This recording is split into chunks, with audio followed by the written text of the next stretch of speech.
Hi everyone, welcome to my channel. I am doctor Anju Sharma. आज हम बात करेंगे कि एग्जाम में परफॉर्म कैसे करते हैं। आज हम कोई टॉपिक लर्न नहीं करेंगे। आज मैं सिर्फ आपको नोट्स के थ्रू जस्ट बताना चाहती हूँ कि एग्जाम में जो क्वेश्चन आते हैं, कुछ हम 5 to 6 इंपॉर्टेंट क्वेश्चंस की बात करेंगे और मैं आपको दिखाऊंगी कि अगर ये क्वेश्चन आते हैं तो आपको कैसे लिखना चाहिए। ठीक है, आपको अगर ये नोट्स भी चाहिए तो मैं डिस्क्रिप्शन में डाल दूंगी लिंक और आप विजिट कर सकते हैं। अगर आपको नोट्स कुछ मिनिमल से प्राइसेस आपको पे करने होंगे, क्योंकि मुझे भी नोट्स बनवाने पड़ रहे हैं तो मुझे थोड़ा सा पेमेंट आपको थोड़ा सा चार्ज करना पड़ेगा। बट आप देखिए एक बार, एटलीस्ट आप रिवीजन वीडियो से आप सीख सकते हैं। मेरी रिवीजन वीडियो विजिट करके आप पूरा सिस्टम वाइज मैं रिवीजन वीडियो डाल दी हूँ, जिसमें मोस्ट इंपोर्टेंट नर्वस हम पूरा कर लेंगे नेक्स्ट वीडियो में, और कार्डियोवास्कुलर हम कर चुके हैं, मसल फिजियोलॉजी हम कर चुके हैं। तो इसी तरीके से हम रिवाइज करेंगे कंप्लीट फिजियोलॉजी को।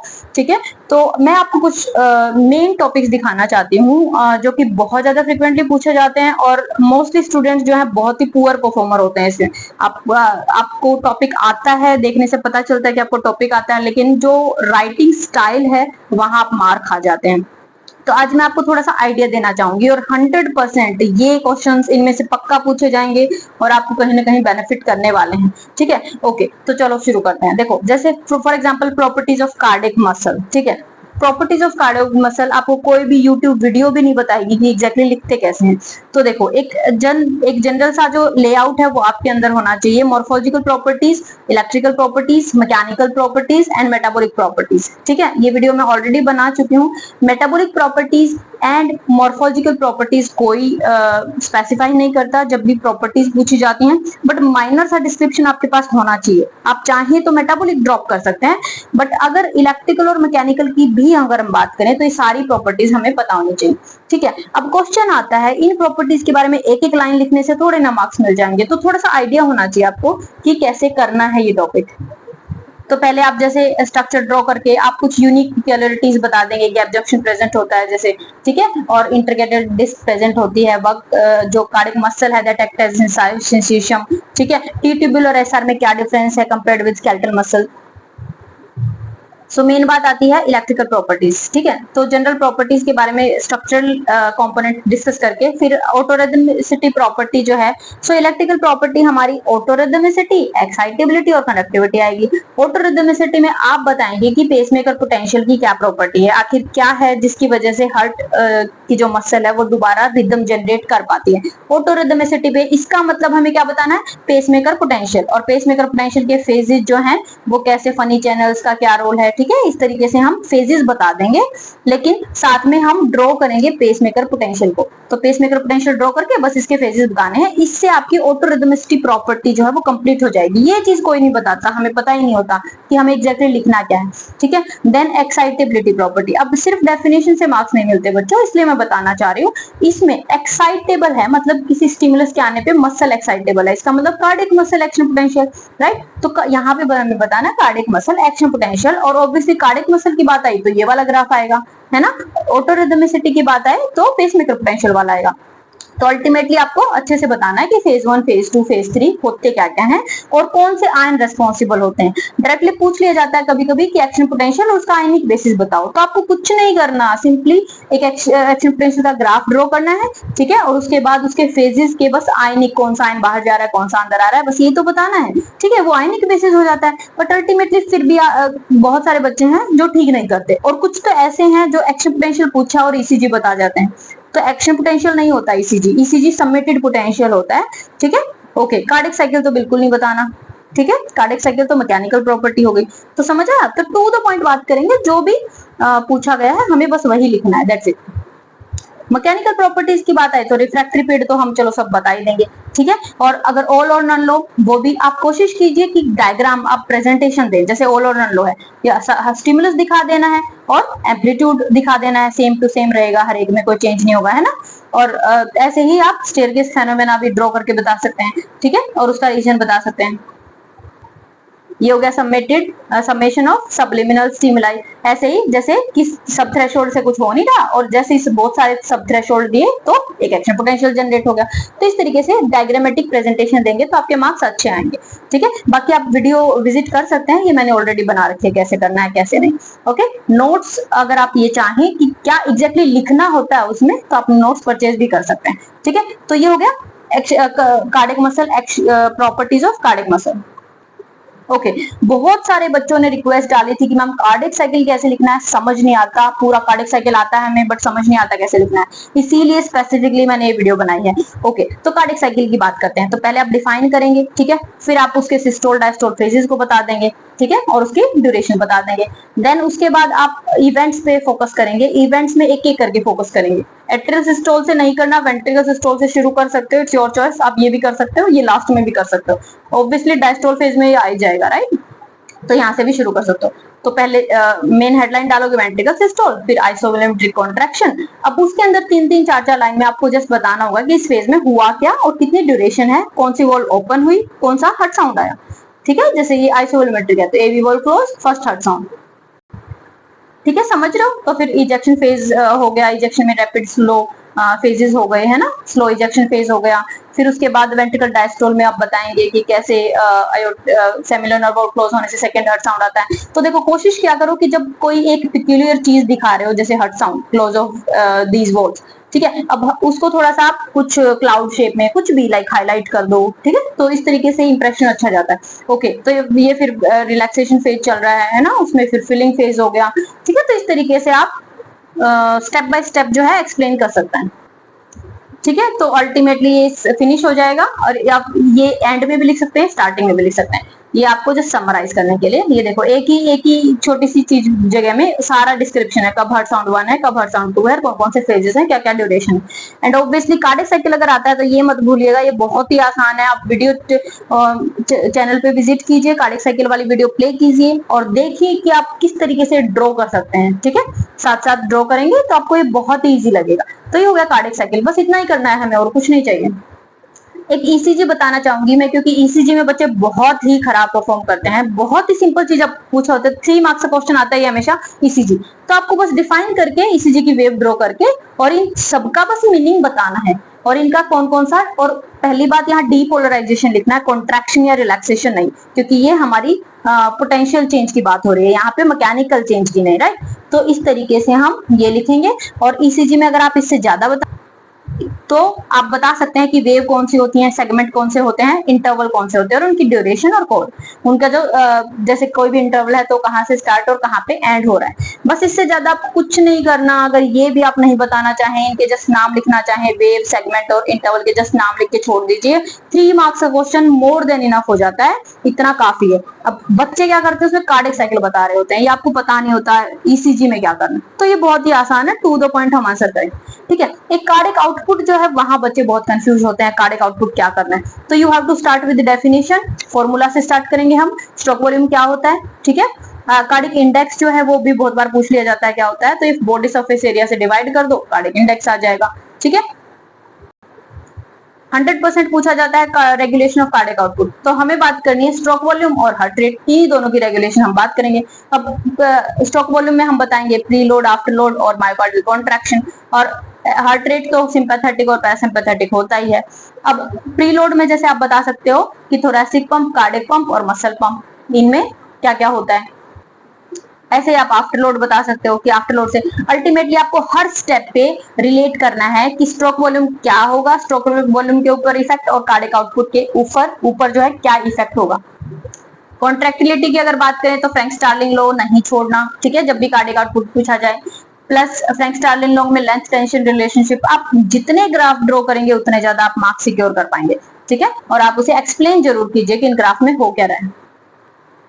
कार्डियक आउटपुट जब भी पूछा जाता है मेजरमेंट जरूर आती है, ठीक है, तो एटलीस्ट ब्रीफ जरूर कीजिएगा ऐसे करके मेजरमेंट। आप यहाँ छोड़ देंगे चलेगा, ज्यादा से ज्यादा फिक्स प्रिंसिपल बता दीजिएगा, इससे ज्यादा कुछ नहीं चाहिए आपको, ठीक है। आपके फुल मार्क्स आएंगे। ये लॉन्ग क्वेश्चन आ सकता है तो आपको पता होना चाहिए क्या क्या लिखना है। जैसे for example short term BP regulation पूछ लिया या फिर बैरोरिसेप्टर ही पूछ लिया, तो बैरोरिसेप्टर की रेंज क्या है, कौन कौन से रिसेप्टर्स हैं, रिसेप्टर हैं कहाँ, फिर वो कैसे डिस्टेंड होके और एक्शन पोटेंशियल जनरेट करते हैं, वो चीज, ठीक है। और अल्टीमेटली इसको ड्रॉ करना ज्यादा बेटर रहेगा कि कैसे ये एनटीएस से कनेक्टेड है और एनटीएस के बाद फिर मेडुला में कैसे सीबियलम और आर्वेलम इंटरेक्ट कर रहे होते हैं और कैसे फिर या तो वेगस या फिर सिंपैथेटिक जो है फायरिंग होती है और क्या कोज करता है। बस ये आप ड्रॉ कर देंगे तो बैरोरिसेप्टर रिफ्लेक्स पूरा हो जाएगा। अगर शॉर्ट टर्म बीपी रेगुलेशन की बात कर रहे हैं तो कीमोरिसेप्टर रिफ्लेक्स भी आपको बताना होगा कि सेंसिटिव किस चीज से है, कौन से कीमोरिसेप्टर्स हैं, क्या क्या स्टिमुलस है, ठीक है। और अल्टीमेटली आपको बताना है स्टिमुलस ये है, ये कीमोरिसेप्टर्स हैं, ये स्टिमुलेशन होगा और ये इफेक्ट होगा। हर रिफ्लेक्स में आपको ऐसे बताना होता है। अगर शॉर्ट टर्म बीपी रेगुलेशन की बात करें तो लास्ट सीएनएस इस्कीमिक रेस्पॉन्स भी आपको बताना होगा। तो आपको बीपी की रेंज देनी होगी, किस रेंज के लिए ये है और कौन सा सेंटर स्टिमुलेट होता है और अल्टीमेटली होता क्या है। तो इस तरीके से आप पूरा का पूरा शॉर्ट टर्म बीपी रेगुलेशन बहुत आसानी से बता सकते हैं। और बस इतना ही लिखना है जितना मैंने लिख रखा है, इससे ज्यादा नहीं लिखना, टू द पॉइंट कंप्लीट बात करनी है आपको। और जहां आपको डायग्राम में लगता है कि आप अच्छे नहीं हो तो आप इस तरीके से राइटिंग पार्ट में फ्लो चार्ट बना के अपने जो आंसर है उसको परफॉर्म कर सकते हो। अब जैसे प्रॉपर्टीज ऑफ सेंसरी रिसेप्टर, ये बहुत ज्यादा कंफ्यूजिंग लगता है बच्चों को, ठीक है। अब देखो ये टू द पॉइंट आंसर है। देखो वेबर फेचनर लॉ क्या होता है, जस्ट उसकी डेफिनेशन एक लाइन में, ठीक है। लॉ ऑफ एडिक्वेट स्टिमुलस क्या होता है, ठीक है। जैसे कौन लाइट के लिए होते हैं, टच सिर्फ टच के लिए होता है ना। जैसे लॉ ऑफ एडेप्टेशन है तो कौन से टोनिक और फेजिक की वजह से स्लो और फास्ट एडेप्टिंग फाइबर्स होते हैं। Muller's doctrine of specific nerve energy, मतलब एरिया ऑफ ब्रेन को बताती है, ये कहीं भी टच कर लो लेकिन फील वही चीज होगी, ठीक है। तो अलोंग पाथवे कहीं टच कर लो तो टच ही फील होगा, इसे बोलते हैं Muller's doctrine of specific nerve energy. लेकिन अगर इसी की बात करें हम कि टच कहाँ फील होगा तो उसे बोलते हैं हम लॉ ऑफ प्रोजेक्शन, ठीक है। तो टच इसीलिए बोलते हैं फैंटम लिम्ब, अगर लिम्ब को काट दिया जाए तो भी लिम्ब पे ही फील होगा, ये जो है मोडालिटी, ठीक है। Law of intensity discrimination. तो इस तरीके से आप पूरा परफेक्टली आंसर कर सकते हैं सेंसरी रिसेप्टर की प्रॉपर्टी। एक साइनेप्स जो है वो बच्चों को बहुत कंफ्यूजिंग लगता है और 100% पता नहीं होता क्या करना है। तो साइनेप्स जो है सबसे पहले उसे क्लासिफाई कीजिए, ठीक है। क्लासिफिकेशन बेस्ड ऑन किस किस के बीच साइनेप्स हो रहा है और कौन से टाइप का साइनेप्स है, दोनों बताइए आप अच्छे से, ठीक है। फिर साइनेप्स होता क्या है, तो दो न्यूरॉन को ऐसे ज्वाइन करके और साइनेप्स को बड़ा करके दिखा दो कि प्री साइनेप्टिक है, पोस्ट साइनेप्टिक है। अगर न्यूरोमस्कुलर जंक्शन आता है तो भी आपको इसी तरीके से मेंटेन करना है, प्री साइनेप्टिक और पोस्ट साइनेप्टिक, और साइनेप्टिक लेफ्ट होती है बीच में, राइट, ठीक है। और वेसिकल्स होती हैं। तो इसी तरीके से सेम तरीके से न्यूरोमस्कुलर जंक्शन अगर आ जाए वो बताना है। न्यूरोमस्कुलर ट्रांसमिशन आएगा या फिर साइनेप्टिक ट्रांसमिशन आएगा, चीजें वही है, बस ध्यान रखना है। साइनेप्टिक ट्रांसमिशन मतलब दो नर्व के बीच बात हो रही है, वहां पे आप मोटर एंड प्लेट मत डाल देना, ठीक है, दूसरे नर्व की बात हो रही है यहाँ पे। लेकिन अगर न्यूरोमस्कुलर जंक्शन है तो वहां पे आप मसल की बात कर रहे हैं, नर्व एक मसल पे साइनेप्स कर रही है। तो अल्टीमेटली होगा वही जो प्रोसेस में होगा कि एक्शन पोटेंशियल आएगी जिसकी कैल्शियम चैनल ओपन होंगे, अल्टीमेटली एक्सोसाइटोसिस हो जाएगी न्यूरोट्रांसमीटर की, और न्यूरोट्रांसमीटर जो है वो ईपीएसपी या आईपीएसपी जनरेट करेंगे, ठीक है, सेम चीज रहेगी। तो ईपीएसपी और आईपीएसपी भी कई बार पूछ लिए जाते हैं। तो ईपीएसपी होती क्या है, तो बेसिकली पोस्ट साइनेप्टिक पे जो है एक्साइटेशन हुई तो ईपीएसपी जनरेट हुई थी, है ना, और इनहिबिशन हुई किसी वजह से भी तो आईपीएसपी जनरेट हुई थी। तो प्री साइनेप्टिक से रिलीज क्या होता है, एक्साइटेटरी न्यूरोट्रांसमीटर या इनहिबिटरी, उससे पता चलता है, ठीक है। अब साइनेप्स जनरली आता है तो आप यहाँ तक बता सकते हैं, लेकिन प्रॉपर्टी ऑफ साइनेप्स में फिर से बच्चे कंफ्यूज हो जाते हैं। प्रॉपर्टी ऑफ साइनेप्स में ये प्रॉपर्टी हमें बतानी है, ये कुछ प्रॉपर्टीज हैं, synaptic delay, divergence, convergence, summation, synaptic inhibition, facilitation, fatigue, plasticity, है ना बच्चा। तो इस तरीके से हमें ये हेडलाइन बना के और इन्हीं के बारे में कुछ कुछ लिखना है, ठीक है। तो किस तरीके से हम प्रेजेंट करेंगे, अब देखो जैसे मैंने साइनेप्टिक फटीग बताया है कि अल्टीमेटली न्यूरोट्रांसमीटर डिप्लीट हो जाएंगे और प्री पोस्ट साइनेप्टिक पे कोई रेस्पॉन्स नहीं रहेगा, है ना। कन्वर्जेंस, डाइवर्जेंस यानी बहुत सारे कन्वर्ज कर रहे हैं तो एक न्यूरॉन पे कन्वर्ज कर रहे हैं, और डाइवर्जेंस जो है वो एक न्यूरॉन कईयों पे कर रहा है। ये जैसे एनटीएस है, सारे रिफ्लेक्स एनटीएस पे आते हैं, तो एग्जाम्पल आप बताएंगे ना तो एग्जामिनर इंप्रेस हो जाए होने वाला 100%, ठीक है। और इस तरह से डाइवर्जेंस है, जैसे हमारे स्पाइनोथैलेमिक फाइबर्स हैं, ये हर जगह जाते हैं, कभी कहीं पूरे एरियाज में सप्लाई जा रही होती है ना, क्योंकि उन फाइबर्स का फॉर एग्जांपल प्रोप्रियोसेप्टिव इनपुट ही लगा लो, राइट, वो स्पाइनल कोड को भी चाहिए, सेरिबेलम में भी चाहिए, कॉर्टेक्स में भी चाहिए, ठीक है। तो ऐसे हमारे मल्टी ब्रेन एरियाज में जाती है सेम इंफॉर्मेशन, तो वो हो गई कन्वर्जेंस और डाइवर्जेंस। अब जैसे समेशन हो गई, ठीक है, समेशन की प्रॉपर्टी हो गई, आप ये वीडियो विजिट कर सकते हैं, आपको ये जानना है तो। साइनेप्टिक फैसिलिटेशन भी होती है, इसी तरीके से साइनेप्टिक इनहिबिशन भी होती है। साइनेप्टिक प्लास्टिसिटी अगर आती है तो ये सेपरेटली भी पूछी जा सकती है माइंडेड, ओके। तो साइनेप्टिक प्लास्टिसिटी आएगी तो आप थोड़ा सा बता दो, अगर साइनेप्टिक अगर आप प्रॉपर्टीज में बता रहे हो तो लेकिन अगर साइनेप्टिक प्लास्टिसिटी सेपरेटली आती है तो आप बताएंगे कि भाई लॉन्ग टर्म चेंजेस हो रहे हैं साइनेप्टिक फंक्शन में। यहाँ पे ऐसा नहीं है कि एक बार के लिए ईपीएसपी जनरेट हो गया जैसे साइनेप्टिक फैसिलिटेशन में होता है, ठीक है। यहाँ पे क्या होता है, यहाँ पे नंबर कनेक्शन बढ़ जाएंगे, रिसेप्टर का नंबर बढ़ जाएगा, न्यूरॉन्स का नंबर बढ़ जाएगा, है ना। या तो नंबर बढ़ जाएगा या घट जाएगा, घट जाएगा तो उसे वीकनिंग बोलेंगे, है ना, साइनेप्टिक स्ट्रेंथनिंग या साइनेप्टिक वीकनिंग, ठीक है। तो इसमें आपको मैकेनिज्म बताने पड़ेंगे अगर आता है तो, हैबिचुएशन, सेंसिटाइजेशन एंड पोटेंशिएशन, ठीक है। तो ये इसमें लॉन्ग टर्म पोटेंशिएशन भी एक टॉपिक बनता है जो लर्निंग एंड मेमोरी में पढ़ते हैं हम मोस्टली, यहाँ भी मैंने डिस्क्राइब किया होगा, ठीक है। तो इस तरीके से आप आंसर कर सकते हैं। ओके अगर जैसे असेंडिंग ट्रैक्स आया फॉर एग्जांपल, असेंडिंग ट्रैक्स, तो आप बताएंगे कौन कौन सी इंफॉर्मेशन को कैरी कर रहा है, कौन कौन से फाइबर्स आ रहे हैं अपर और lower part body, first order neuron कौन सा है, कहाँ डिकसेशन होकर सेकंड ऑर्डर निकलता है, और फिर वो इंटरनल कैप्सूल थैलेमस जाता है, थैलेमस से थर्ड ऑर्डर इंटरनल कैप्सूल के थ्रू हमारे को जाते हैं कॉर्टेक्स, ठीक है। और कॉर्टेक्स में कहा जाता है सोमैटोसेंसरी कॉर्टेक्स। तो बस ये बहुत ही आसान था, देखो डोर्सल कॉलम पाथवे। तो इस तरीके से आप थोड़ा डिस्क्राइब कर सकते हैं और डिकसेशन कहाँ हो सकते हैं वो बता सकते हैं। अब इसी तरीके से आप पेन पाथवे भी बता सकते हैं, ठीक है, वो मैं डिस्क्राइब नहीं कर रही, बट हाँ ये जो क्वेश्चन है एंडोजीनस पेन सप्रेशन सिस्टम, मतलब पेन का मॉड्यूलेशन किस तरीके से होता है, पेन मॉड्यूलेशन के नाम से भी आ जाता है क्वेश्चन। तो आप क्या करना है, आपको एक तो गेट कंट्रोल थ्योरी बतानी है, जैसे टच या प्रेशर, रब करने से, मसाज करने से पेन कम हो जाता है ना, तो वो क्या है बेसिकली रीजन क्या है, ठीक है। या फिर एंडोजीनस पेन थ्योरी जो कि हमारे पेरी एक्विडेक्टल न्यूक्लियाई जो सुप्रास्पाइनल इन्फ्लुएंस होता है जिसकी वजह से पेन पाथवे ब्लॉक हो जाते हैं, है ना, पेन ट्रांसमिशन ब्लॉक हो जाता है, तो वो होगा हमारा एंडोजीनियस पेन सप्रेशन सिस्टम, ठीक है। ये मैं ऑलरेडी डिस्क्राइब कर चुकी हूँ रिवीजन वीडियो में, आप पूरा रिवाइज कर सकते हैं। और ये आपको मैं बताना चाहती हूँ कि आपको एक्सप्लेन कैसे करना है ये सब। अच्छा कोई भी रिफ्लेक्स अगर आता है तो आप हमेशा ये पॉइंट जरूर बताएंगे रिफ्लेक्स में, रिसेप्टर कौन है, एफरेंट कौन है, इंटीग्रेटिंग सेंटर कौन है, इफरेंट कौन है और इफेक्टर ऑर्गन कौन है, किसी भी रिसेप्टर में, ठीक है, किसी भी रिफ्लेक्स में। तो पहले रिसेप्टर, फिर एफरेंट कौन है, फिर इंटीग्रेटिंग सेंटर कौन है, फिर इफरेंट कौन लेके जा रहा है और अल्टीमेटली कौन इन्फ्लुएंस हो रहा है, ठीक है। तो स्ट्रेच रिफ्लेक्स हमेशा पूछा जाता है, तो आपको पता होना चाहिए आपको कैसे शुरू करना है। पहली बात, बहुत ज्यादा थियरी नहीं लिखनी, हमेशा बच्चे बहुत ज्यादा थियरी लिखने की कोशिश करते हैं, तो कोशिश करो सीधा ही रिसेप्टर ऑर्गन से शुरू करो। मसल स्पिंडल क्या होता है, एक्स्ट्राफ्यूजल इंट्राफ्यूजल फाइबर्स होते हैं, उसके अंदर न्यूक्लियर चेन बैग फाइबर्स होते हैं ना, इंट्राफ्यूजल की बता दो। फिर न्यूक्लियर बैग भी दो टाइप के होते हैं। तो देखो अब आप ये देखो, ये मैंने इस तरीके से डिवाइड कर दिया है, बहुत ही अच्छे से क्लियरली पता चल रहा है किसका कौन सा टाइप है ना। उसमें भी आप अच्छे से फिर एफरेंट एंडिंग्स बता सकते हैं और इफरेंट एंडिंग बता सकते हैं ड्रॉ करके, ठीक है। अच्छा रिफ्लेक्स अगर कोई आता है तो ड्रॉ करो, कोशिश करो कि कौन सा एफरेंट जा रहा है, कहाँ जा रहा है, साइनेप्स करा दो दूसरे न्यूरॉन पे, वो अल्फा मोटर न्यूरॉन हो जाएगा। लेकिन डिस्क्राइब कैसे करना है, हमेशा कोशिश करो इस तरीके से फ्लो चार्ट बना के डालने की, ठीक है। इस तरीके से आपके मार्क्स बहुत अच्छे आएंगे।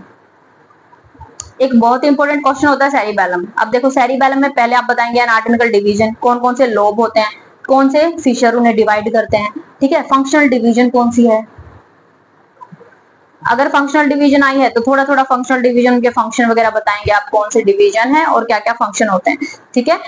तीनों लोब्स क्या क्या फंक्शन करते हैं, ठीक है। अब उसके बाद आप बताएंगे कि लेयर्स क्या है सेरिबैलम की, कौन कौन सी लेयर है कॉर्टेक्स में, और न्यूक्लियस कौन कौन से होते हैं डीप, ठीक है। फिर आप तीनों लेयर्स में कौन कौन से न्यूक्लियस हैं और उनकी क्या पेक्युलरिटी है वो बता सकते हैं, थोड़ा थोड़ा लिख सकते हैं उनके बारे में, ज्यादा नहीं, कि नंबर ऑफ सेल कौन से हैं, कौन किसी शेप का है या स्पेसिफिक उसके बारे में कुछ पता है तो वो बता दो, ठीक है। ये हो गया सारे सेल्स की डिस्क्रिप्शन, ठीक है। ये हो गई न्यूक्लियस के नाम, बस इतना हो गया। फिजियोलॉजिकल एनाटॉमी अगर पूछी गई है, अगर फंक्शन पूछे गए हैं, क्योंकि सेपरेट कुछ भी आ सकता है लॉन्ग क्वेश्चन, आइदर फंक्शन और स्ट्रक्चरल कंपोनेंट यानी फंक्शनल एनाटॉमी। तो फंक्शनल एनाटॉमी आप कोशिश करना कि इंटरनल कनेक्शन भी बताओ इन सेल्स का, कि कैसे ये कनेक्टेड होते हैं, पैरेलल फाइबर होते हैं, फिर बास्केट सेल, पुरकिंजे सेल, ठीक है, और ये ग्रेन्यूल सेल होते हैं। और अल्टीमेटली न्यूक्लियाई में आउटपुट आता है और वो आउटपुट हमेशा इनहिबिटरी होता है और ब्रेन स्टेम में आ रहा होता है, ठीक है। कोशिश करो कि इस तरीके से आप क्लियरली प्रेजेंट करो। अब इनमें से कुछ भी पूछा जाए, आउटपुट न्यूक्लियाई आप बता सकते हो कि तीनों सेरिबैलम के पार्ट्स में से कौन कौन से आउटपुट न्यूक्लियाइज में कनेक्शन है और अल्टीमेटली उनका फंक्शन क्या क्या है, किसी का टोन, किसी का पोस्चर, किसी का फाइन मूवमेंट्स। तो इस तरीके से सेरिबैलम रोल प्ले कर रहा होता है। आप पेडंकल्स के बारे में बता सकते हो कि सुपीरियर, मिडल और इंफीरियर में कैसे जो है फाइबर्स आते जाते हैं। तो ये हो गया टोटल फंक्शनल एनाटॉमी। अब देखो फंक्शंस में बच्चे बड़े कंफ्यूज होते हैं, वो क्या करते हैं 4 फंक्शन लिख के यहाँ पे और टॉपिक खत्म कर देते हैं। अगर सिर्फ फंक्शन पूछा गया तो आप बताओ आपको मार्क्स कैसे मिलेंगे? तो आपको बताना है कि बैलेंस एंड पोस्चर कैसे, कौन से पार्ट ऑफ सेरिबैलम का फंक्शन है और कौन से वो किस तरीके से वो मेंटेन करता है। ऐसे ही टोन के बारे में आपको बताना है, कंपेयर कैसे करता है वो, एरर कंट्रोल कैसे करता है, मूवमेंट्स की स्मूथनिंग, मोटर एग्जीक्यूशन का काम जैसे कैसे करता है, ठीक है, और कौन सा स्पेशली कॉर्टेक्स है, प्लानिंग का काम कौन सा पार्ट करता है, सेरिब्रस सेरिबैलम प्लानिंग का काम कर रहा होता है, मोटर स्किल लर्निंग जैसे वो कौन सा पार्ट कर रहा होता है, ओवरशूट ऑफ मोमेंट जो कि है वो कैसे कर रहा होता है, डैम्पिंग एक्शन भी बोलते हैं। अब जब भी सेरिबैलम पूछा जाता है तो कोशिश करो कि सेरिबैलम के डिसफंक्शंस को थोड़ा सा टच अप ऑन करो, ठीक है, और किस तरीके से डिसफंक्शन होते हैं, और लास्ट में सेरिबैलर टेस्ट को अगर आप थोड़ा सा एनलिस्ट कर सकते हो, जस्ट लिस्ट डाउन, तो वो बहुत अच्छा इंप्रेशन डालता है। तो आप देखो ये वाला मेरा जो नोट्स है इसमें सेरिबैलम को दोनों ही क्वेश्चन आप बेस्ट परफॉर्म कर सकते हो यूजिंग दीज नोट्स, है ना। तो इस तरीके से आपके मार्क्स बिल्कुल नहीं कट होने वाले। मैं एक्सपीरियंस्ड हूँ, एम्स में हमेशा टॉप किया जिनको मैंने नोट्स प्रोवाइड किए हैं, ठीक है, और मेरी राइटिंग स्टाइल से मैंने भी ये एक्सपीरियंस किया है कि इस राइटिंग स्टाइल से आप करेंगे तो आप 100% बेस्ट परफॉर्मर रहेंगे। अब एक स्पीच को और देख लेते हैं। स्पीच भी बहुत ज्यादा बच्चे हैं जो बिल्कुल अच्छा परफॉर्म नहीं करते। तो स्पीच में आप क्या करेंगे, पहले आप स्पोकन स्पीच और रिटन स्पीच दो में डिवाइड करेंगे। स्पोकन स्पीच में आप बताएंगे कि भाई हमें सुनना है, फिर हमें समझना है, फिर हमें बोलना है, तो अल्टीमेटली वही एरियाज इन्वॉल्व हो जाएंगे, है ना। तो पहले सुनना है तो हियरिंग कॉर्टेक्स आ जाएगा, ऑडिटरी, फिर उसको समझने के लिए ऑडियो साइकिक एरियाज आ जाएंगे, राइट। तो इस तरीके से फ्लो चार्ट बनाएंगे और इस तरीके से कॉर्टेक्स में वही सारे एरियाज जो है वो ड्रॉ कर देंगे। तो बहुत ही आसान है, देखो इसमें मार्क्स कटने का कोई चांस नहीं है, और मैंने ज्यादा कुछ लिखा भी नहीं हुआ, तो आप इसीलिए परफॉर्म भी बहुत अच्छे से कर पाएंगे। आपको वर्ड्स ज्यादा नहीं चाहिए, ओके।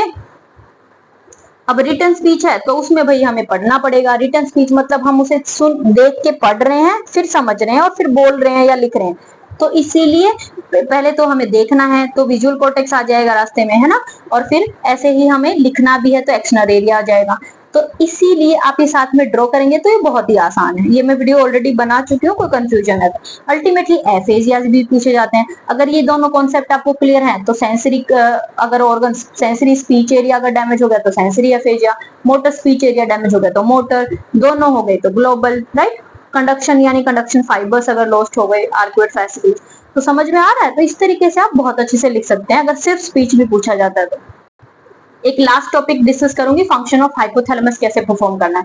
देखो हाइपोथैलेमस के एरियाज, इनपुट और आउटपुट ये बताने के बाद अगर पूरा हाइपोथैलेमस आता है, मोस्टली नहीं पूछा जाएगा, फंक्शन पूछे जाते हैं सबसे ज्यादा। तो फंक्शन में देखो मैंने कैसे किया, आप देखो एक बार ध्यान से। मैंने सारे न्यूक्लियाई को लिस्ट डाउन किया और सबका फंक्शन लिख दिया, ठीक है। उसके बाद फिर मैंने फंक्शंस की लिस्ट बनाई है, ऊपर वाला आप चाहें तो स्किप भी कर सकते हैं। फंक्शंस की लिस्ट बनाई है मैंने, ठीक है। फिर उसके बाद जैसे एंडोक्राइन फंक्शन है तो पिट्यूटरी को कैसे कंट्रोल करता है, और जो पोस्टीरियर पिट्यूटरी के जो हमारे हार्मोन्स होते हैं वो हाइपोथैलेमस ही सीक्रेट कर रहा होता है, ये दोनों आप बताएंगे, राइट। उसके बाद ऑटोनॉमिक बताएंगे कि कौन सा न्यूक्लियस सिंपैथेटिक और कौन सा पैरासिम्पैथेटिक है। टेम्परेचर रेगुलेशन बताएंगे, कौन सा एरिया टेम्परेचर रेगुलेशन में हेल्प करता है, राइट। फूड इनटेक में बताएंगे आपकी फीडिंग सेंटर कौन सा है, स्टेटी सेंटर कौन सा है ना, कौन सा न्यूक्लियस करता है ये सब। आप चाहें तो हार्मोन का इन्फ्लुएंस बता सकते हैं इसके ऊपर सेपरेटली कि ग्रेलिन फीडिंग को स्टिमुलेट कैसे करता है और लेप्टिन कैसे करता है, राइट, ठीक है। वाटर बैलेंस आप बता सकते हैं, है ना, क्योंकि यहाँ तो रोल प्लेयर बैठा है, यहाँ थर्स्ट को भी स्टिमुलेट कर सकते हैं, ठीक है। और दूसरा हमारा एडीएच का तो है ही, सुप्राऑप्टिक न्यूक्लियस है। तो ध्यान रहे हाइपोथैलेमस में जब भी आप फंक्शन बताएं ना तो आप फंक्शन के साथ में उस न्यूक्लियस को भी बताएंगे तो बेस्ट परफॉर्मर रहेंगे। सर्केडियन रिदम तो सुप्राकियास्मेटिक न्यूक्लियस हमें सबको पता है, ठीक है। रिवॉर्ड सेंटर, पनिशमेंट सेंटर, तो इन नोट्स में आप देख रहे हो ये इस तरीके से आप अगर परफॉर्म करेंगे हाइपोथैलेमस के फंक्शंस तो आपका एक मार्क भी नहीं कट होने वाला, माइंडेड, एक number. And last is emotion, ठीक है। तो इस तरीके से आप हाइपोथैलेमस को परफॉर्म कर सकते हैं, ठीक है। तो आई थिंक काफी इंपॉर्टेंट क्वेश्चन हमने डिस्कस कर लिए हैं, बहुत ज्यादा है फिजियोलॉजी में तो इंपॉर्टेंट क्वेश्चन, बट मैं आपको जस्ट एक हिंट देना चाहती हूँ कि किस तरीके से हम परफॉर्म कर सकते हैं। आपको ये नोट्स चाहिए हो तो मैं डिस्क्रिप्शन में डाल दूंगी, आप नोट्स परचेज कर सकते हैं, बहुत ही कम प्राइसेस में आपको अवेलेबल होंगे, ठीक है। All the best. तो आपको थोड़ा सा आइडिया लग गया होगा कि कैसे लिखना है। कोशिश करो कम लिखो, प्रेजेंट करो अच्छे से, डायग्राम, फ्लो चार्ट कैसे ही प्रेजेंट करो, जो आपका कंफर्टेबल स्टाइल है उस तरीके से आप प्रेजेंट कर सकते हो, ठीक है। आई होप ये वीडियो आपको कहीं ना कहीं हेल्प करेगी। Thank you so much for watching. Happy learning, good luck, bye bye.